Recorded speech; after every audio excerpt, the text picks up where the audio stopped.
If your growth still relies on word of mouth and constant chasing, you are one system away from doubling your income. If you stopped working for 2 weeks, would your business keep moving or would it completely stall? If more leads would stress you out right now, this is probably the exact reason why your business can't scale. By the end of this video, you will be more confident about how scaling actually works. You know, most businesses hit a wall, and they don't hit a wall because they can't sell or they can't make enough sales. Usually, at some point, those businesses have already figured that out. But most businesses hit a wall because what happens after the sale is usually pretty chaotic. Maybe they're managing their business with sticky notes on the wall, or the way they get back to their leads is, I'll call you back. Further on in the video, I'm going to share some wisdom that we've received from our clients, from our experiences. So stay tuned to get that. Without further ado, I've got a little story to tell. Aaron decided to build himself a house. Now we've got a couple of examples here just to make the point. You can see that he decided to build it himself. He used his own materials that he found.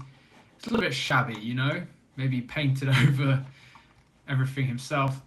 Not exactly great, because when you don't know what you're doing, how would you know how to do it correctly, right? And he wanted a house now, so he didn't want to wait, he didn't want to spend money. So he kept trying to add things on top of his house to build it bigger and bigger and bigger, just as we do in business. And what ended up happening was the whole thing collapsed. Now the reason for this was he had weak foundations. Another reason is he didn't really plan it out. He just started building it. There were no schematics, no drawings, and that's what we're about to get into. What did he decide to do? He decided to go back to the drawing board. He decided to do some drawings.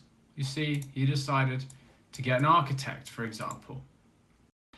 And the reason he did that is because it's much easier to rub out a pencil line on here than it is to rebuild an entire house. So what happened next after he did the drawings? Ta-da! He built the perfect house. I know we've got 2 examples here, but both of them are pretty good. He's got stronger foundations, and the whole thing has been drawn up pretty sturdy, pretty well. Now, why am I telling you all of this? Well, because a lot of you are business owners, and you already know that in the beginning, usually, you need to make money, you need to make sales. And that's what happens. It's all about volume, it's about speed. And that is perfectly fine until it's not. So when you're trying to scale, it really pays to go back to the drawing board, back to your plans, because doing that will save you a lot of time building. And we've seen this in our own experience with our own clients. I will show you an example in a second from one of our clients, which I hope you enjoy. You know, you start off strong, you're making cash, you're doing good, but you own pretty much everything in the business. Every process, every procedure, and scaling isn't really possible past a certain point because you only have so many hours in a day, or maybe you start to crack. Now, the chances are you're not the type of individual that will crack, but your capacity may be limited. Maybe you've hired some team members and they can do a pretty good job, but they're not doing it perfectly, or maybe they're inconsistent, or maybe no one's ever sat down and asked them exactly what it is that they think that they are supposed to be doing. And from that, drawn up a process map of sorts, which we're about to get into. The following example is from a client that we have in central London, who is a real estate company, and it's pretty simple. So it goes a little something like this. The leads were generated from marketing. They went into the CRM. The lead was assigned to the correct sales rep based on criteria. I'll get to that. The sales rep contacts the lead, you know, whether they text them or they call them. Then they go through the process of booking an appointment, etc., etc. Now, what's wrong with this? Because this looks pretty fine, this looks pretty normal. You could argue, maybe if you had a different lens on, that this was a scalable process. However, not so much, because this step here, the lead is assigned to the correct sales rep based on criteria. That was a manual process that the CEO himself, the business owner himself, was carrying out every single time, which meant that if he wasn't available to assign the leads that came through that day, well, nobody would get assigned leads. And as you can imagine, the business grinds to a halt or it slows down. So obviously I have simplified this process massively, and it's not each individual step. I didn't want to give away too much on the first video. Plus, this video would be much longer if I did that. If you are interested, please leave a comment below and I will then understand if that's something you want to watch or not. Another problem with this process was that the sales reps, well, the time it took for them to contact a lead was inconsistent. Somebody could contact the business and maybe they get back to them, maybe they wouldn't, maybe it would be in their own time. The general inconsistency was causing leads to fall through the cracks. As you know as well as I do, when a lead comes in, that's when they're the hottest. The longer you wait, the cooler it gets, just like a nice hot dinner. You know, every second wasted is another second you give to your competitor to get in there before you do. So what was the problem with this process? Now, you may think it was this or it was that, technically speaking. Well, in reality, it's a little bit deeper than you may expect. And that's why I had the whole analogy of the houses, right? It's more of a understanding of this kind of thing. It's more of a behavioral change. And what I mean by that is, although we could fix this and we could fix that, the next time we build a system or we build a process, if we use the same thinking cap, we'd end up with similar problems. And then we'd be in a constant loop of fixing things that shouldn't have been broken in the first place. So I know you're probably sat there thinking, well, what did his team do to fix this problem? Now, I will get into the individual steps in a second, but I want you to take note here. The thing that was really changed was the fundamentals, the premise that we operate upon. And that is that 30 minutes thinking makes for 5 minutes work. You remember the story of the tortoise and the hare? Well, the hare went as fast as he possibly could and then got exhausted, or let's say broke down. Whereas the tortoise kept steady, kept slow, and it won the race. And I think there's a lot of wisdom in that, especially when it comes to business. Your time in the game, your consistency is more important. If you can outthink your competitor, you've probably already won. To the finite tips. What did we do to fix this problem?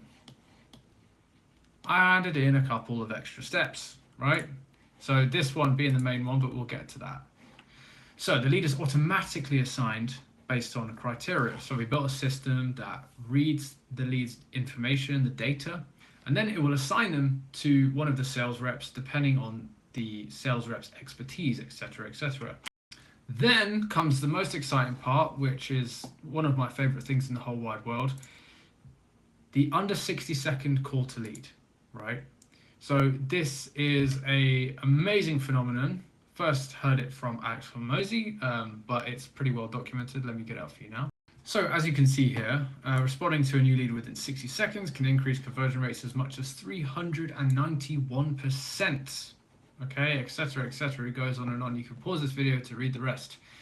So what's so exciting about this is we built a system. Obviously, once they've been automatically assigned, the CEO is no longer the bottleneck of the business. So the lead comes in, they're assigned. Whereas before, if you can remember, the lead came in, we'd have to wait for the CEO to do his business, and then it would be assigned.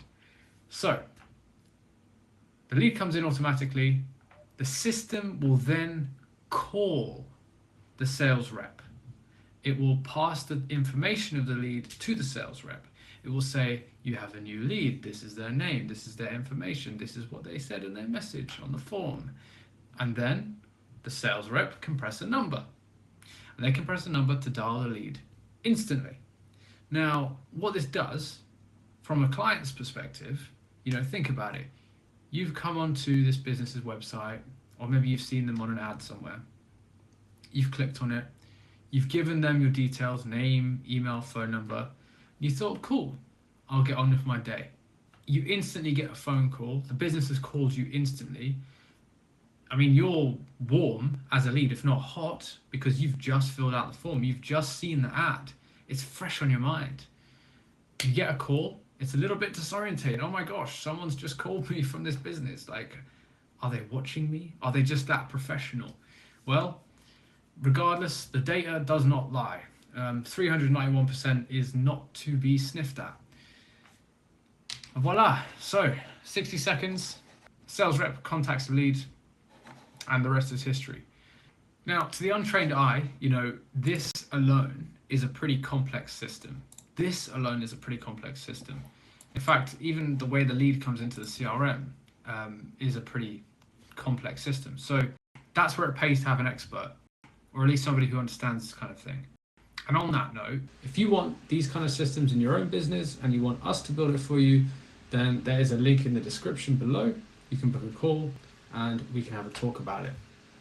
So what are some of the benefits of having something like this? Well, you will have more insight into your business, into your systems. Like I say, a couple of these things are pretty complex. So when you just have it simply mapped out and drawn out in front of you, you can make sense of it. You can make changes to it faster than if you had built out all of these big complex things and then you're like, oh my gosh, I need to make a change or something's not working, I have to fix it. Trust me, it pays to plan. And I think this is probably one of the most avoided steps for a lot of business owners because it's not sexy. It just isn't that interesting. It's quite boring. It's one of those steps in business that doesn't get attention. And that's why I want to really drill this home for you, because it is probably the most important part of your entire business. But without further ado, I'm just going to give you a bird's eye view. Here we have one role of project manager, and you can see that this is a relatively complex role. I've done this in a vertical format just for the ease of reading it. So it reads like a document almost, but starts on one end, finishes on one end, then repeats on this end. You can see that we have different steps for every single. So this is the project management steps for building a website. Only a website. So you can imagine that we've got steps for ads, we've got steps for Google, Meta, that kind of stuff, social media management. This is what we call SOPs, standard operating procedures. Now, if you want me to get into this on another video in a little bit more detail, or maybe about how to do this or what it looks like, or I don't know, just let me know in the comments and I'll be happy to do it because I live and breathe this, and so does my team. So if you're working on anything interesting right now, or if something keeps breaking, put it in the comments below. I'd love to have a chat. So like the video and subscribe, because there will be more of this content very, very soon. My name is Josh from Luminex Studios. God bless.